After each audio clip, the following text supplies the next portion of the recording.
Hi, everyone.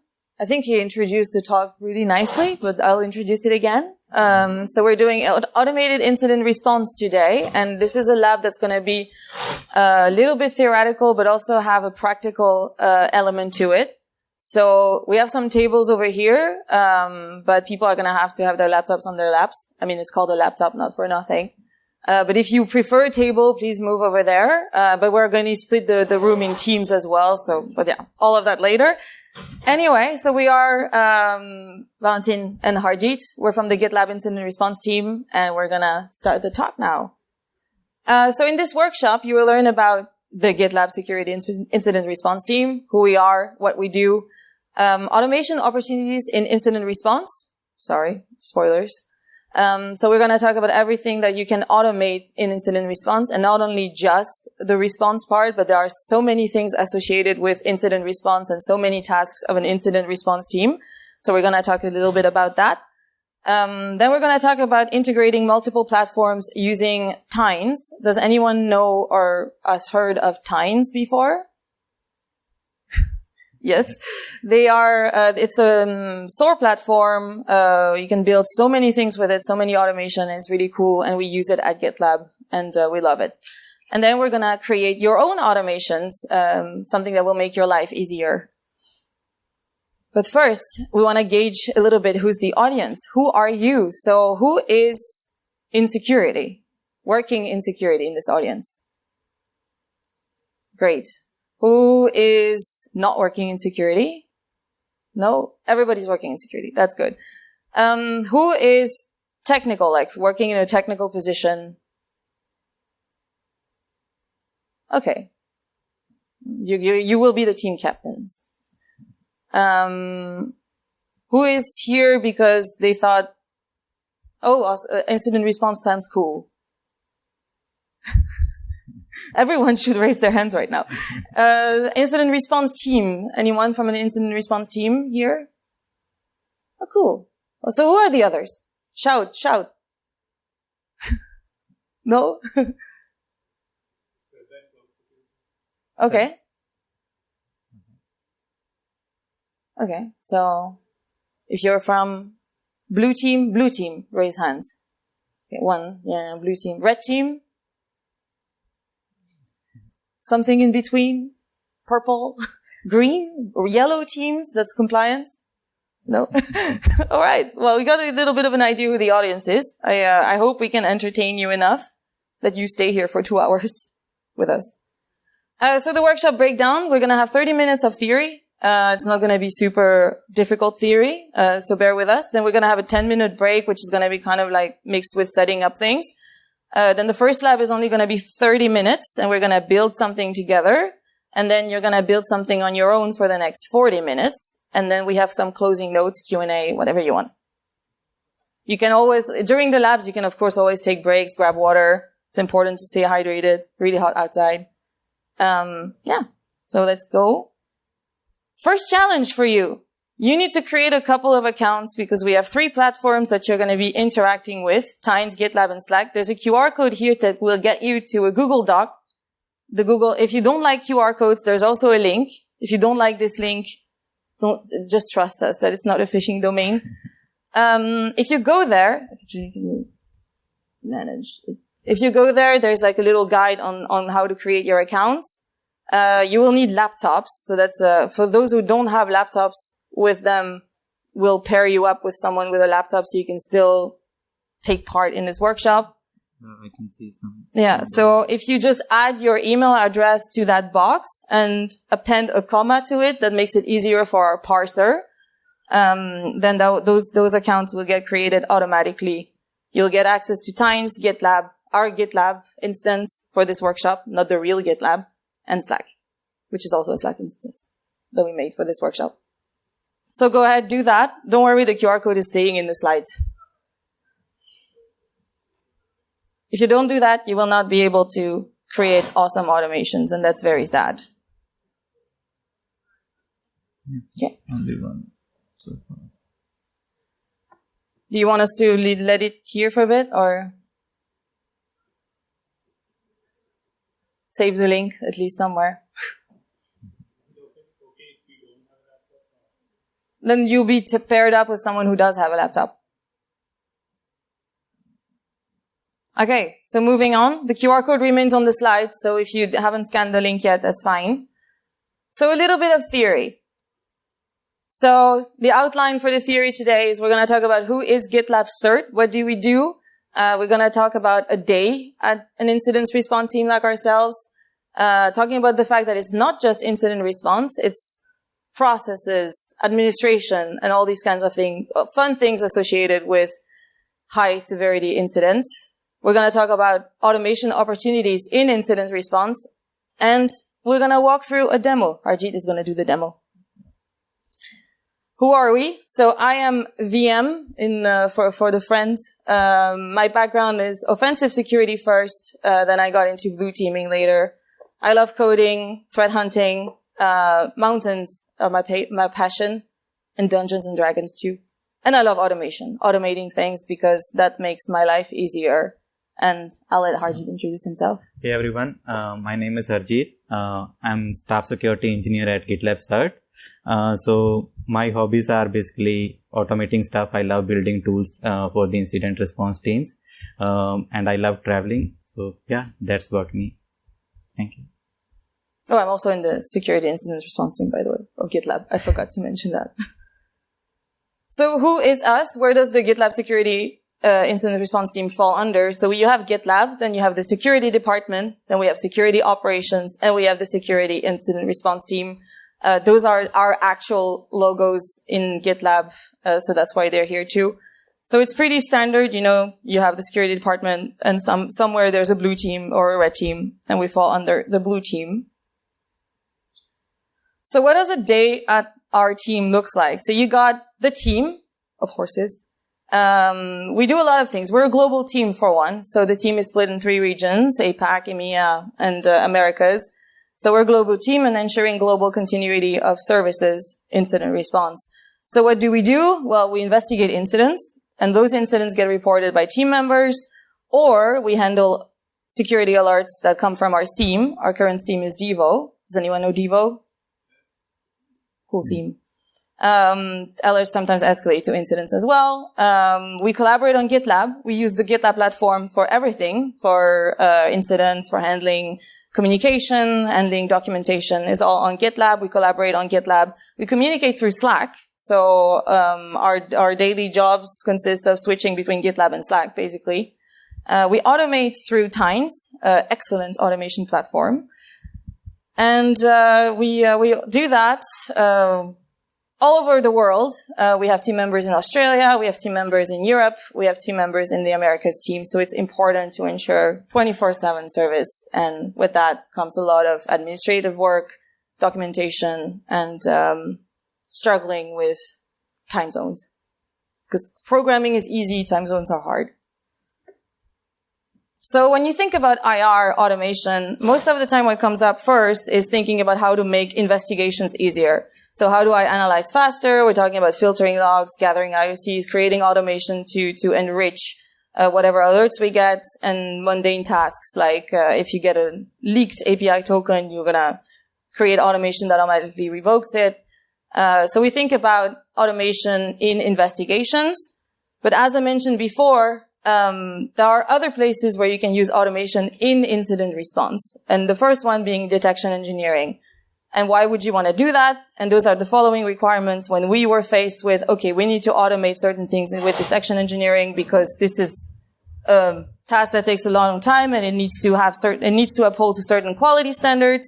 We want our team members to be able to review all the alerts we create. We want to deploy alerts automatically to our SIEM. We don't want to have to go each time, like when we write a rule and we have to vet the quality and upload that to the SIEM and make sure everything goes smoothly. Well, we would rather automate that.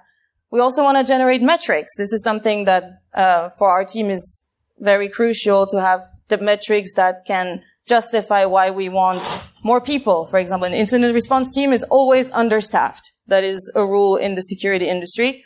And we want to have metrics to prove that to our CISO so he gives us more headcount. And we wanted a SIEM agnostic solution. So we want to design all of this pipeline of deploying alerts to be SIEM agnostic so that if we ever switch SIEM, because we switched SIEM this year, some who knows, maybe next year we get a better one. And we want to do that automatically. We don't want to have to change all the settings again. So this is also an area where you can automate. So not only incident investigations, but actually everything before incidents. What else do you want to automate? Incident management. It's not only about the cool stuff, so forensics and the fun log dives. You want to make it easy to report incidents so that reporting incidents is really easy for team members, for everyone else, that you can that you don't waste time when you have an incident, because time is also crucial. You want to automate the initial triage, because so that you don't have to have an engineer all the time taking in the incidents, looking at everything else that might as well be automated. So you want to the initial severity and priority triage. You want this to be automated because you can. And nowadays with ChatGPT, who can read your incidents, it would be quite nice to maybe that's a good idea for another automation with AI. Anyway, so to basically be able to establish severity and priority from the get-go.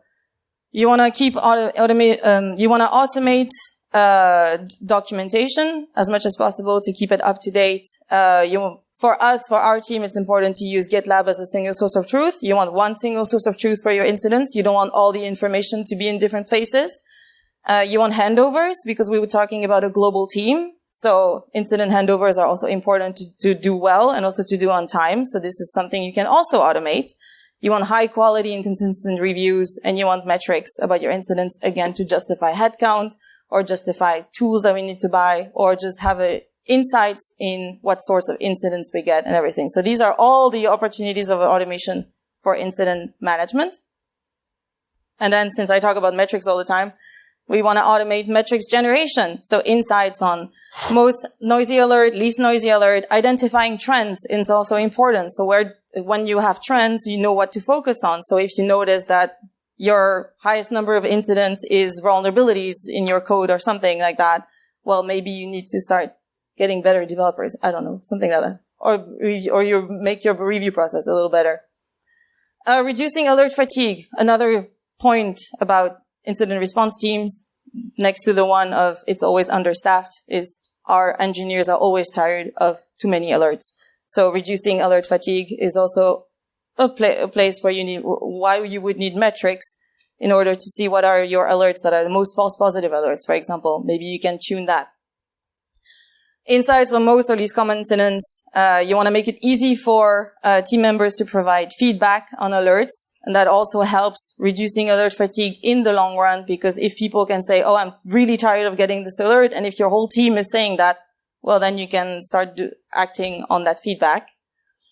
Insights into false and true positives. And then what I mentioned about headcount, metrics to justify necessary team growth. I need water. I'm like dying over here. Yeah. Short water break. Thank you. Does anyone know why you would want to automate something? Why automate?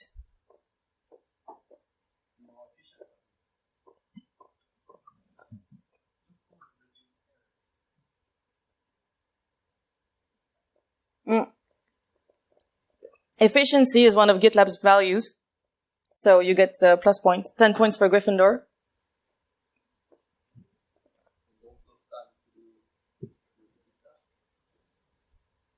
Yes. Any other ideas? Okay.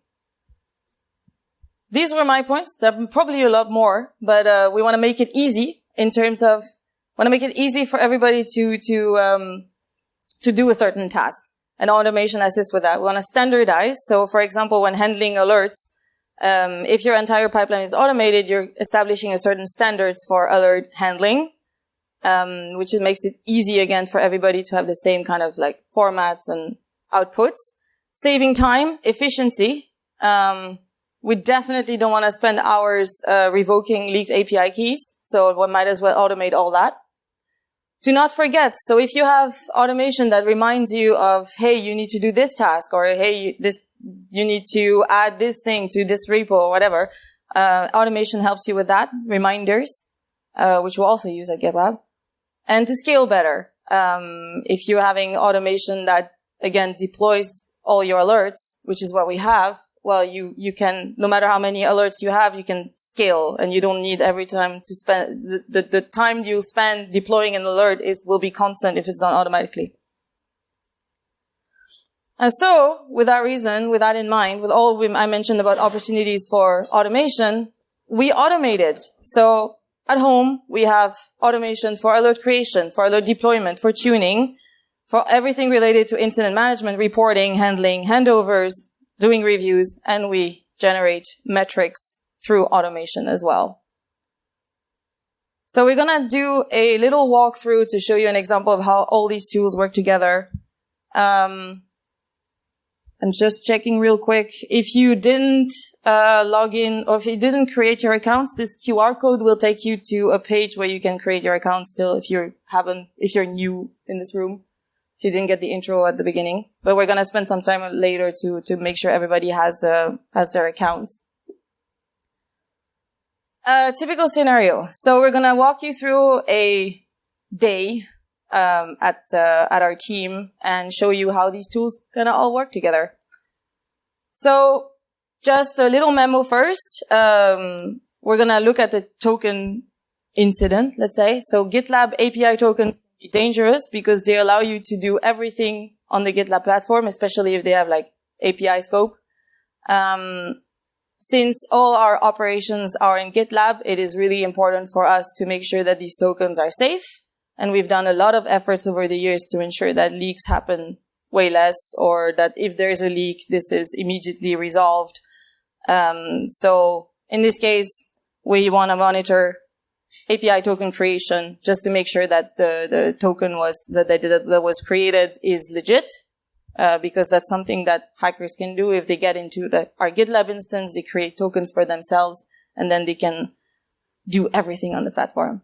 So the way it's going to go, so we create an alert to detect token creation. We deploy this alert on our SIEM through the pipeline. We wait, then the alert triggers. The automation validates the creation of the token with the one who created it. So if it says like, this person created this token, it's going to reach out to this person and see if it's valid. Then the automation notifies our team.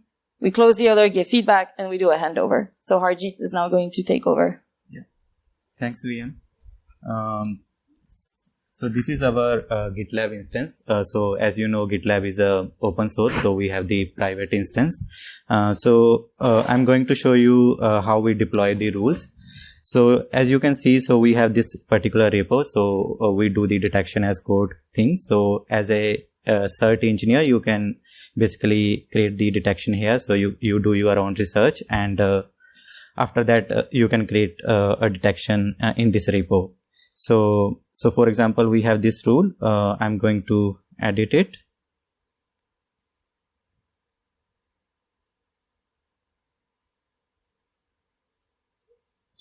So I'm just changing, making a very small change just to show you. So as you can see, so you can give it any name. So here, basically, we can do the version control, and so this ensure basically we are pushing the high quality rules. So what happens when you create a merge request? So as per our process, other engineer has to approve this MR.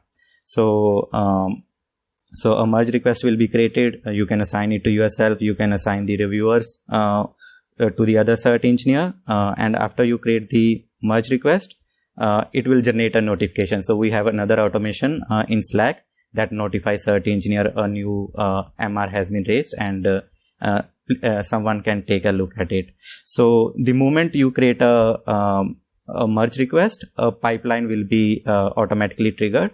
So what this pipeline is doing basically, so it is performing a lot of checks on this. So we have built few scripts. So those scripts ensure we have like a standard format for the alert title, and basically what should be the content of a particular detection. So basically we have standardized the model for that particular what should be in detection. So after those checks are performed and the pipeline say everything is fine, so then engineer can basically approve it. So for example, this is my MR. And if the checks fail, then the pipeline also fails. So then engineer has to rework on this and they have to modify the pipeline. So after that, another engineer will merge this particular MR and it will automatically deploy it to our SIEM solution. So it's triggering the another pipeline. So in this pipeline, basically, again, we are fetching the files that are being changed, and then it's doing the magic, basically. In the end, it's reaching out to the Devo API, and then it's deploying it to the Devo SIEM. So now I'm going to create a PAT. PAT is like personal access token. So as Valentine mentioned, means it's like you can access GitLab programmatically. So I'm going to create a token here. So yeah, so these are the various scopes that are associated with the GitLab token. So we have the API, read API, and all those things. So I'm creating one token here. So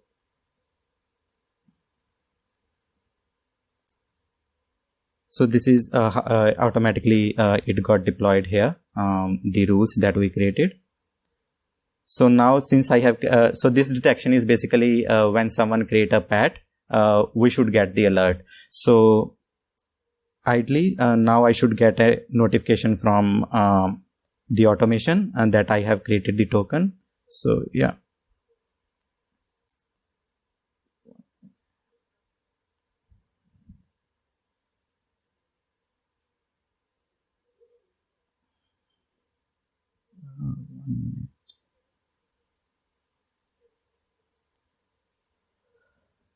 Looks like some issue. Demo gods. Can you check in UM? I can try with the another.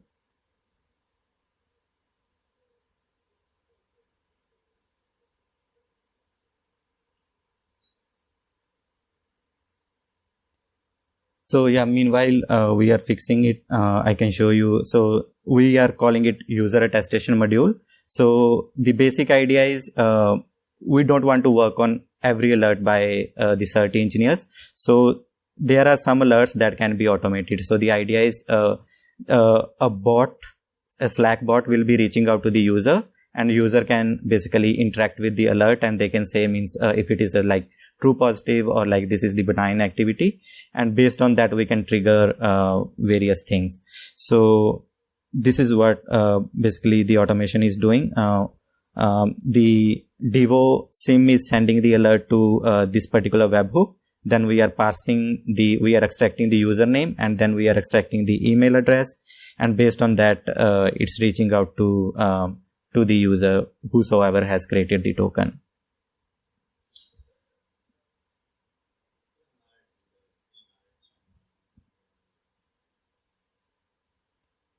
Yeah. So you can see how the automation is built and how Harjeet is fixing it.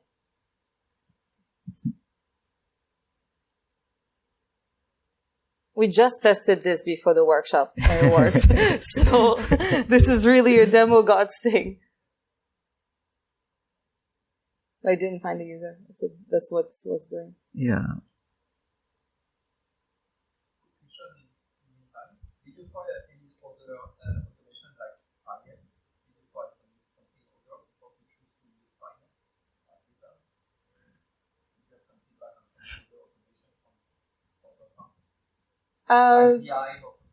No, so I think we went with Tines. So when I joined, Tines was already there, but Harjeet, you might have more context on that. What did we use before Tines?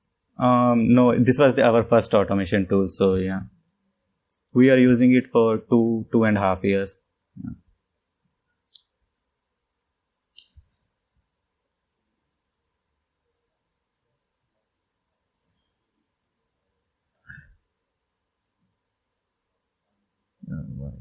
I know what's happening. It's taking from this request. Oh, okay. And not this. So email. So you yeah. need to, yeah.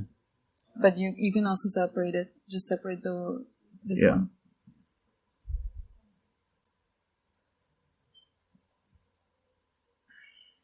Yeah, and then I'll remove this arrow. Oh, I'll just remove this one.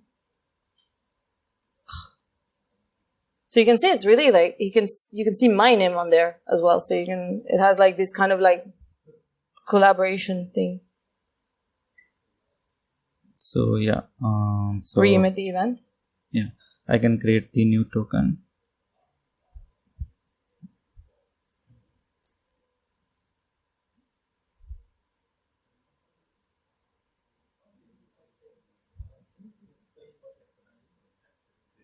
So it's our automation tool.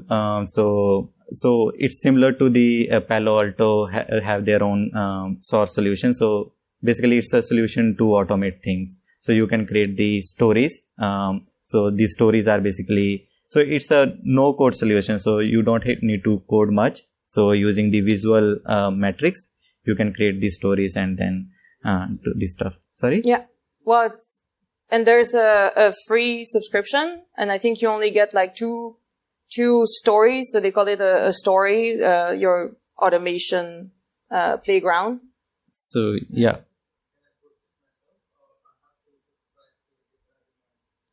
No, you don't have to subscribe to GitLab. So it's their own thing. So Times is like an entire, it's a vendor. Yeah. So I don't think you can even host it yourself. But yeah, you can host it. They have but they provide the community edition. So basically, you can create the 3 free stories over SaaS. Yeah.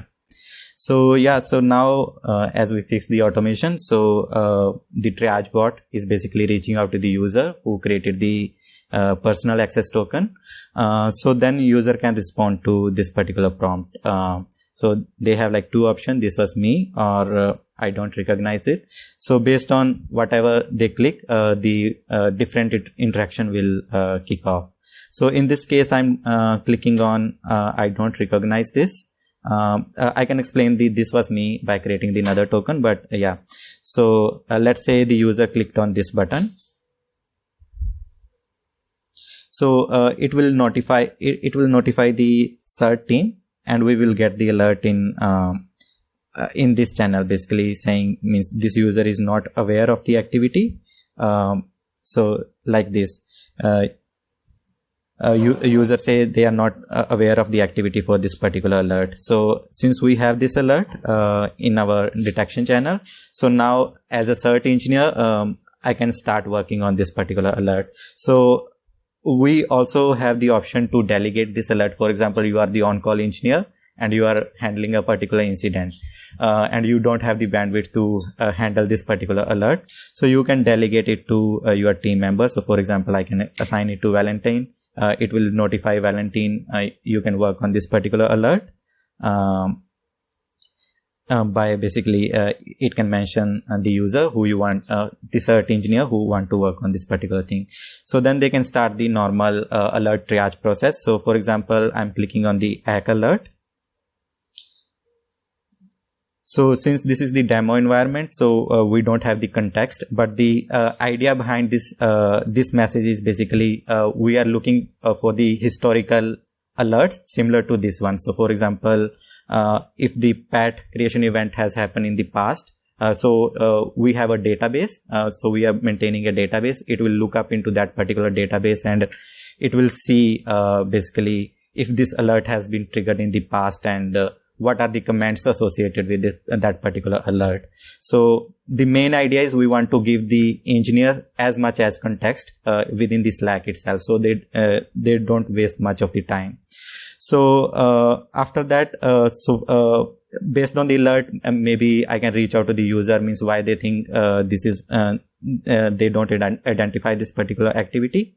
And once the triage is done, so they can click on the close alert button, and it will open a new form. So basically now as Valentine mentioned, we are very much interested in the metric generation. So we are generating metrics for everything. So because we want to maintain the high quality detection in our entire pipeline. So the CERT engineer can click on any button, so it will be stored in our metric database that we have. So this thing is basically we are doing the sentiment analysis on the particular alert. So usually what happen in the CERT environment, we know means some alert are like very noisy and we get tired of that those alert. And so now you can give the rating to that particular alert, whether you like that particular alert or not. So every week we generate a report where we give the every detection a score, like out of 5, how much relevant this particular thing is. So basically we are giving the user power about a particular detection. So then they can put the closing summary. This was me, or whatever they want to add. You can be as descriptive as you want.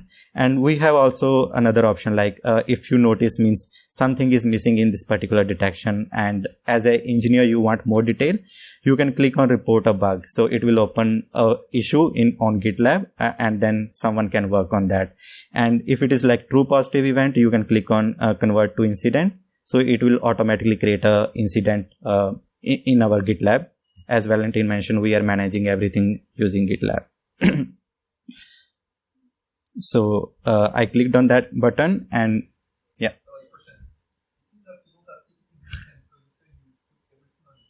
Yeah. No.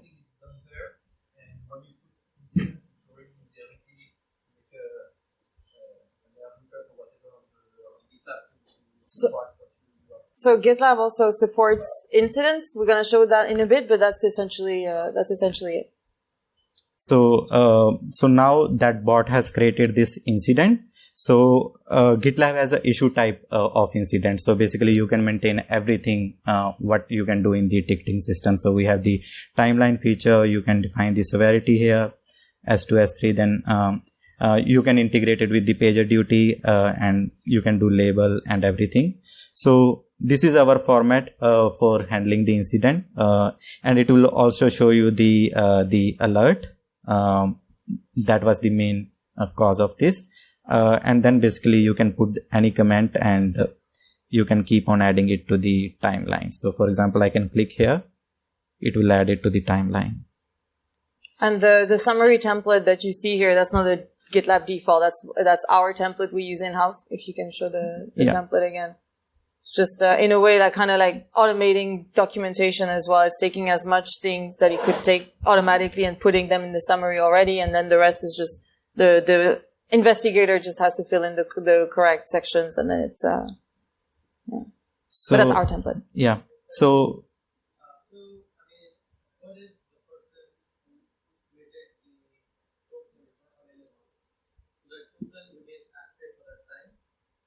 So in our user attestation module, we have a race condition. So basically we can define how long we want to wait. So in our current scenario, we are waiting for 1 hour. If we don't receive the response from the user within 1 hour, it will be auto escalated to us, and we receive the alert in our SIEM. So this channel, we will be notified basically saying this user has not responded to this. And we also have another automation. If you are a repeat offender, if you are not responding to our prompts, it will auto escalate to your manager if you are not responding to the prompt.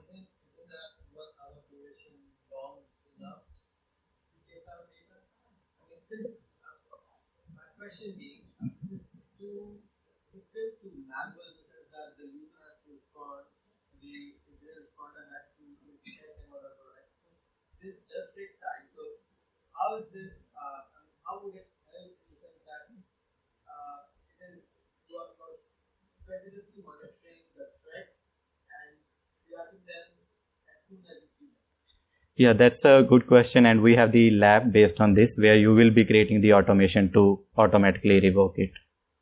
Yeah, so you can do, so the short answer is basically you can automate it. So there, so here we are explaining it one alert. So we have like not thousand, we have hundreds of alert in our repo. So we cannot automate everything, right? Because it will be too destructive. If we see the alert and we simply revoke the token, it may break so many things, because in production that token might be it might be some edge case that might be triggering the token. So yeah, you have to maintain the balance between how much you want to automate.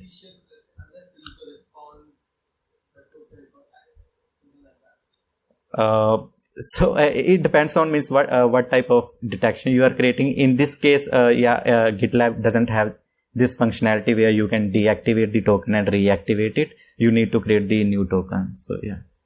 But one thing though, so if you didn't have like that user attestation automation, you would have yourself to reach out to the user. But because the automation does that for you, you can already take steps so for example, if the user so because all our automations are on Slack, if the user themselves are active, the likelihood that they'll respond immediately is quite high. And if they created a token, then it's fine. They responded. But if we wait a little bit, so the user is not there and then they wouldn't have created the token anyway. So then we take steps already to like contain or like already perform log dives. Maybe this token has been used already. So while this is happening, the communication is happening, we can already start on the investigation. And then if within 1 hour the user hasn't responded, we just nuke the token. So let's just say means it was a benign activity. So you don't need to create the incident. So you put the option here, you add the comments, whatever you want. And the moment you click this button, it will automatically close the alert in Devo, and it will add the comments, whatever you are adding it here. So yeah, if we go to Devo,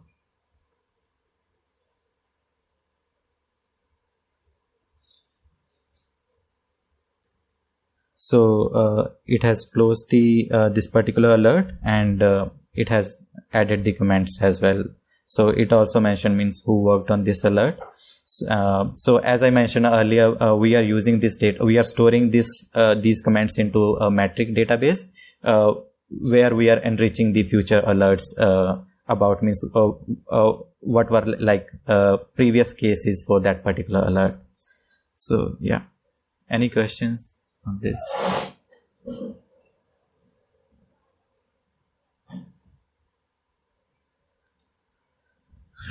You make some processing, pre-processing on Devo. So when you get some, you have your alert, try to pick up some of your data from Devo to make some context before to send back to the timers to Devo manager.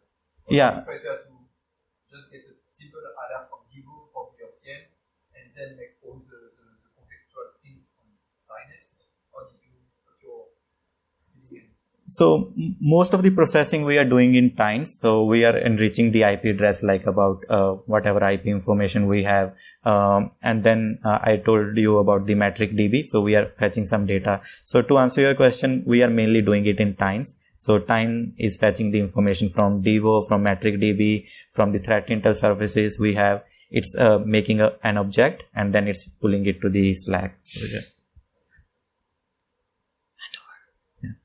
Yeah, so I will hand over to Valentine now for next slides. I mean the handover. Oh yeah, sorry. The last automation. So now let's say this is end of your shift and you have to hand over this particular thing to the next shift. So we have the one automation, we are calling it handogochi.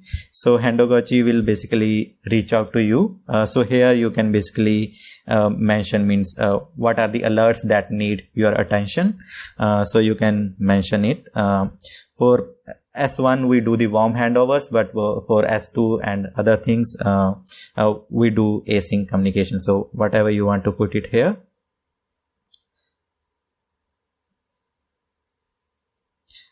So yeah, then basically it will store all the information in GitLab. So handogochi will create an issue and then they can basically look at what was there.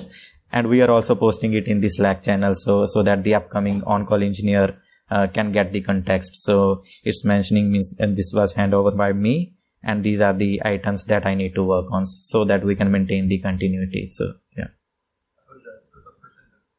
The fact that you use Slack, you have over messaging, because if you have more than one incident to manage, so is it not an issue for you to track incident because it should be overlaps of messaging and so on, or? So the incident investigations themselves happen on GitLab. So every incident is its own issue. So at least that's on GitLab. The communication, we create channels per incident. So that's also automated, by the way. So that's then you keep the communication to that specific channel. Yeah, and then we also work in threads. So for the alerts, everything is under its own thread. So that's how you separate information. It's not clouded in just one. I just see only one channel. Yeah. Unless in some way you have several things. Yeah, but this is just the demo environment, so that's why. So they can acknowledge it, and yeah, we have the fun feature also, means you can click it and it will give you some fun fact. So yeah. Okay. Now you know. So yeah, that's pretty much about the demo. Yeah, I'll take back. So we saw the others code, deployment pipeline, the UAM, notification, alert closure, and the handover. Now we're gonna have a break, because the brains need the coffee or something. Everyone who registered or who signed up on the Google Doc, I gave you access to Tines, not to GitLab yet. I'm going to do that during the break. And I saw many people already were in the Slack. If you don't have access yet, you can scan the QR code and follow, the guide that you get access to with the QR code. And then we're going to make teams. But first we take a break. Welcome back. So we're gonna validate that everybody has access to the systems. All right. So does everybody have access to the systems? Okay. And if you didn't know, in the Google Doc on the second page, you have your user, and everybody has the same password. Please change your password if you want to. Don't have to. I mean, I trust that everybody, is here for the same goal, to learn something and not to hack others. And even if you hack someone else, it's just annoying. You're not going to get any information. So how many people are we? We're 9 people. So we're going to make 3 teams? 3 teams. You 3? Who has a laptop? That I know. All these people here do you want to oh yeah, you have laptops. So, okay, good. I think this group doesn't have that. You just want to watch? If you want to participate, join this team. If you just want to watch, you can also watch. And if you want to be your own team, it's fine. So then you 2 are together, and then we have these 3 people, or you can join them if you want. And then we have...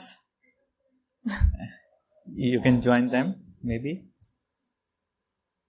If you want to. Yeah, up to you. Up to you. You can also just watch. We're going to do it on screen as well, so you'll see. And then, okay, so we can even do 4 teams if you want to do... Do you want to participate? Do you want to be your own team? Okay. All right. So if you have access to Slack, Tines, and GitLab, then it's good.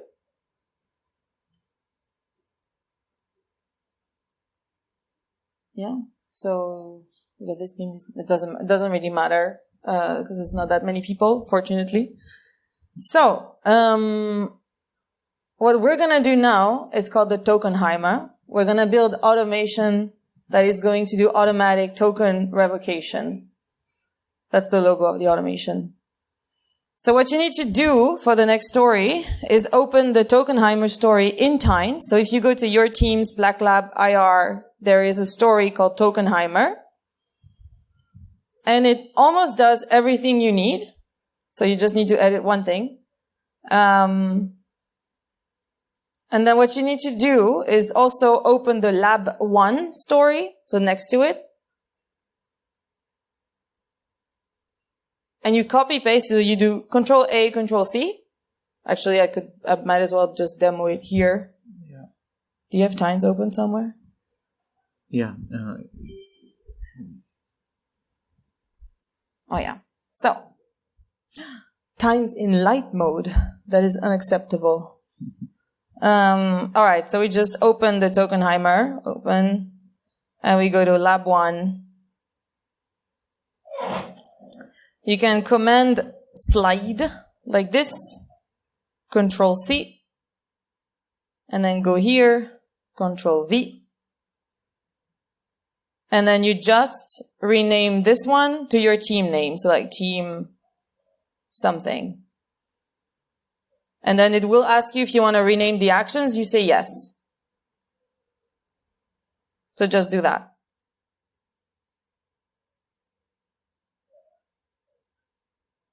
It's also in lab 1, actually. So I see somebody already.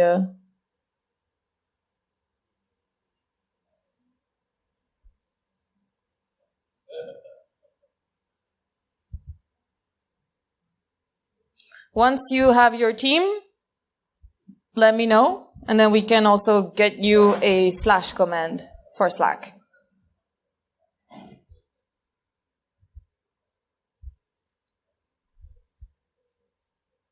Sorry. That's okay.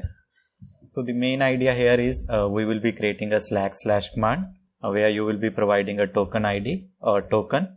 So consider it like you are part of incident response team and some token got exposed. And now you want to revoke it immediately. So you are creating this particular automation for that. So the way it would work, a / command in Slack is just / something, nuke, and then you can see the app is already here, the Tokenheimer. So then nuke, like whatever, I'm just inputting the random stuff. This is not a real token. So it's telling me failed to revoke given token because it doesn't exist. So that's what it will look like. And we're going to create a / command per team as well. So let us know when you have your team name, and then we'll create those commands. Okay. In case you're curious, let's show how Slack thing configuration work. Do you have the link? Yeah.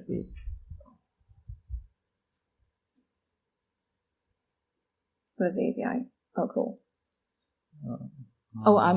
I think I made you a contributor to the app. I'm happy contributor. If you go to this link.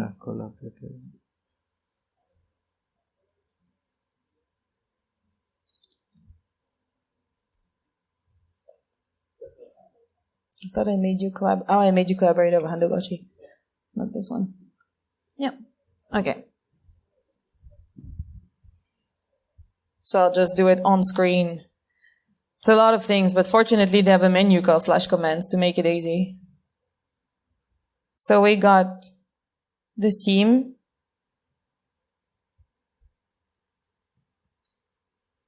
Where is everybody? Oh, okay, wow. Team Awesomist. Okay.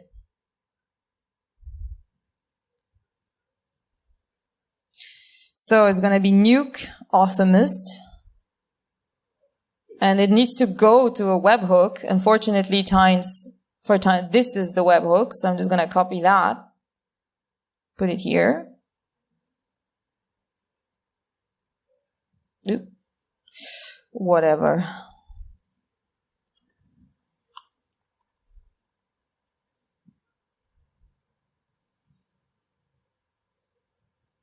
Okay, if you can try nuke Awesomist.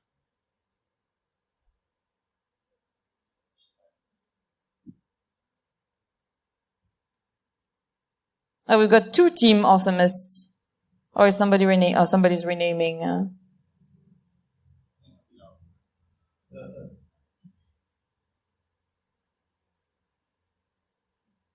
Is this one ready? Team, okay, not yet, okay. Command works.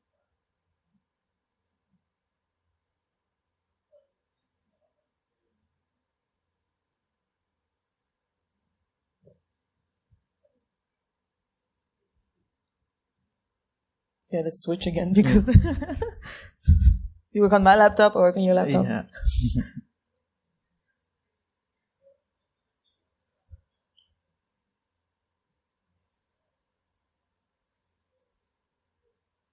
Can you put the slide back?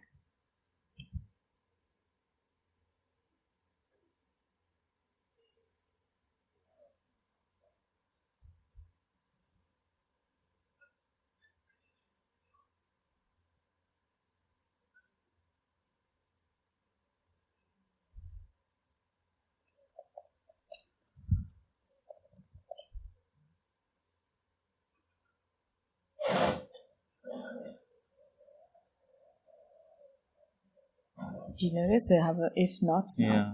So we might want to refactor some of our workflows, by the way. It would be nice one day to do a full session of refactoring because I'm sure a lot of our stories could benefit from that. Yeah. Everybody ready? Okay, your team then. What is your team name? Oh, cool. All right, so it's going to be Nuke Avenger.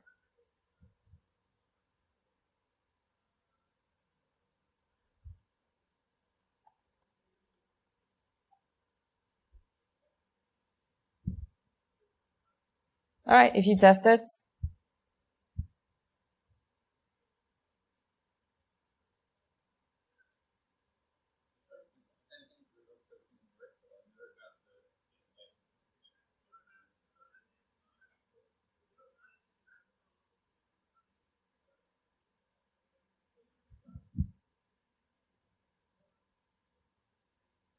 Oh yeah, here we need to change this. Oh, yeah. You know what to do, right? Yeah. Okay, cool. Yeah, it's Harjeet's fixing it. You need to do it for Avenger as well. Yeah.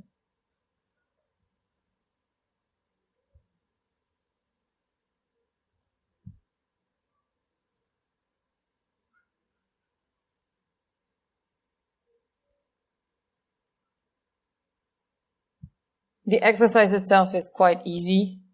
So that's why the 30 minutes is more the configuration for later.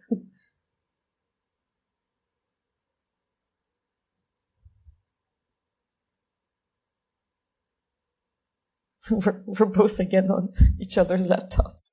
Yeah.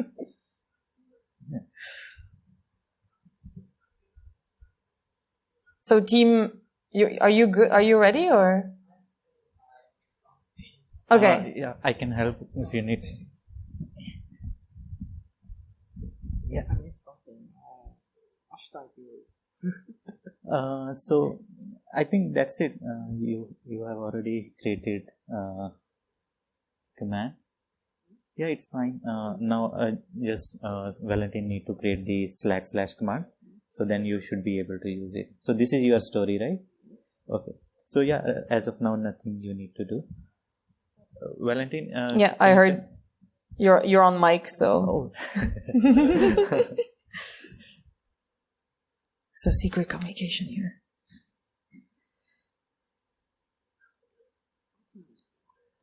How can I have Comments. Yeah, so this one is managed by us, so you don't need to do anything. Yeah. All right, so you should have your own command now, and we're just gonna make it work. Oh, Harjeet already fixed it. So yeah, you should get a message now, by the way. So your name. Yeah, this is. this is my command. Yeah. Yeah. So now we will be building this automation. So Valentine will be explaining it. Yeah. Yeah. So, but this is the first step. You completed it. Yeah. So the way it works. Yeah. No, this. It's Zoom. This is a webhook. So literally you can hook onto it and do anything with it. And this is what we configured in the Slack /command configuration. We're telling it, whenever somebody types this, send it over there. That's the send to the request URL, and we're configuring it to send it to our webhook. And then it sends a HTTP request. You don't need to edit this. Maybe you do. This is part of the lab. But there's an endpoint in GitLab API, which is the self endpoint. And with that, you can delete or get information about a certain token. If the deletion was successful, it will say, I was successful. Otherwise, it will say, I was not. You can test it out. So there's one thing you need to edit here in this whole workflow that will ensure that token you're giving in the / command is nuked. So that is your task for today, to try to make it work. So you might get a lot of user attestation module notifications when you test it out, but we'll see. So go ahead. You have 20 minutes-ish. So the main idea is you will be creating the token first, and then we are simulating the scenario about revoking that token. So yeah. Yeah, to test it out, you're going to have to have some tokens. So I would suggest creating them. So let's solve it together so we can move on to the next lab. So I'm just going to show you again. So we have this webhook that it's connecting to. Then it makes an HTTP request, a delete request to the self endpoint. If successful, it says, I was successful. If not, it says it failed. And the way we determine whether it's successful is by looking at the response when we try to nuke it. So in this case, you gotta fill in a token right here. But ideally, well, you want it to take the value from your / command, right? So if we send a random value, we're looking, I'm gonna zoom in a bit. I want to look at what it looks like when I get this request, and I see in the request, I see the body and I see text, this part of the text. So I know that the token is going to be in webhook.body.text. So what I'm going to do here is add a reference to tokenheimer.body.text. And it's appearing here. And that's what's nice about Tines. It's showing you what the previous result was. So you kind of know what to do here. So now I'm going to create a token. I was on the right page, I think, already. So test, give it all the access it needs. And then pray to the demo gods. The token was revoked successfully. And actually, so my test token, which was there, isn't there. So that's it. So all you had to do. And it said here, nuke successful. Because when I nuked the token, it gave me a 204. Which means the token's done. Showing you again. Show you again. Now you see it. Oh, wait, this is not sorted. Here. There. So you see test. This is my token. And then I'm nuking it.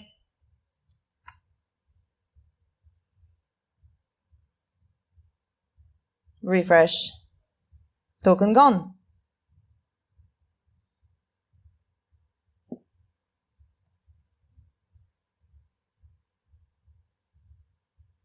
So the way, now you can see the values. So in the body, in text, you had my token. And then this is grabbing it. There's my token. And then it's successful.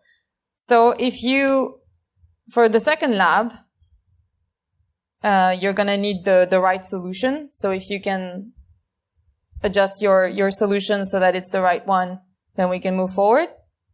So you can just peek in the Tokenheimer story now that one has the right solution. So you can also copy paste from there if you don't have it yet. And then the next challenge is to enhance the Tokenheimer. So you can do that. It's your creative session now. You can do whatever you want. But I can also give you a couple of ideas. So you build upon this story, add some more things. So if you need ideas, you can also scope the token. So that means finding out who's the user the token belongs to, maybe finding out what groups they're members of. You can also make it that it accepts multiple tokens. You can see like everything that's after your / command is in the text value. Maybe you can find a way to, like if you input multiple tokens, that it revokes multiple tokens. It can also create an issue, like a GitLab incident, if you want to handle it in GitLab. Or it does error handling. Like if you're not inputting a token, it says this, like instead of just saying, I could not revoke this, it says like, oh, this is not a good format or something like that. Or it can do all of the above if you think you can do it in 20 minutes. Or you can do something completely different as well. Just have fun with it, experiment, and we'll talk in 20 minutes. Everybody, can I get your attentions? Okay. We have 10 minutes left, unfortunately. But were you all successful? Was anyone successful in making something? Okay. It's okay. We're gonna show what we did. And then the Tines Slack GitLab is gonna stay open for a while. If you wanna complete it, if you really wanna complete something, you can still play around with it. Yeah, on your own. It's gonna stay open for a little while more. So if you really wanna get that feeling of, yes, I accomplished something, then we'll leave the environment open for you. So we're just gonna show really quickly what we did. In this case was just scoping, but a very simple scoper because we only had 20 minutes. So what it does, it sends a request to, it sends a request to the self endpoint with the get method, and then it stores two things, the user ID and the scope. So the user ID is just body.userid, and then scope is body scopes. Surprise, surprise. But you only get the user ID back. So I want a username. So then I go to the user's endpoint with the user ID, and that gets me a name. And then I just post both. I post a message saying this token belonged to user and had this following scopes, and then I nuke the token simultaneously. So we're just gonna demo it real quick. The music. Okay, so test API. Actually, you know what? I'm gonna make one with multiple scopes. I haven't tried if it pastes multiple scopes. That's scopes. So I give it read, write, whatever, all that. Copy it. Will this work? Yay! So this token belonged to root and had all these scopes. And then it was revoked. That was it. We're not done yet.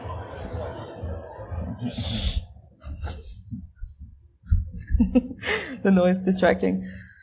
Okay, so what did we talk about today? What kind of automations we talked about today? We talked about the alert deployment pipeline, alert handling in Slack, which we demoed, user attestation module, team handovers, and token revocation, which you all made today. And what have we done at home? So we've done more automation with reporting incidents, triaging severity and priority, triaging incidents, keeping incidents up to date, incident review process that is all automated, transferring Slack messages over to GitLab incidents. There was a question in the audience earlier about how do you keep the information all sorted because it's all over the place in Slack. Well, we have automation that puts the important pieces of information in the GitLab incident so that acts as our single source of truth. We have the Handogotchi, the handover app that we have in our company does way more than just sending these kind of messages, and you can actually play around with it. And we automated a collection of metrics on detections and incidents. This is all what we've done. Just to talk a little bit about the automation of the entire alerting pipeline, we gave it a name. It's called GUARD, the GitLab Universal Automated Response and Detection. It's the beast we've made. This is its logo. That is the entire alert deployment pipeline and the Slack handling capabilities. It has, the UAM is integrated within GUARD. It has support for team member feedback, so people can give feedback on alerts, and it collects metrics in a database called MetricDB, which Harjeet developed on his own. So future work regarding GUARD, we're going to expand on MITRE attack mapping, risk scoring of alerts based on past experiences. We're going to make more dashboards, and we might even integrate it with AI. That is the plan for this quarter. So enriching alerts or maybe assisted alert handling or reporting using AI. LLMs mostly. Some publications about GUARD. We have 2 team members speaking about GUARD at MY's, the Mandian conference on September 18-20. And we have a blog series at GUARD happening soon that is going to get published. This is the URL, but if you just Google GitLab blog security, you also get it. There are a lot of cool things over there. And before we close this workshop, we got some special thanks to our team for being awesome, to Devo, our SIEM, for providing us with a full demo environment for this workshop, Tynes for the same. I wrote Tyne and not Tynes. I have to fix it right now. There we go. Tynes for the same and for always being there for us. Their support is amazing, and we have really good friendships with them. And Hack in the Box for having us here. So thank you.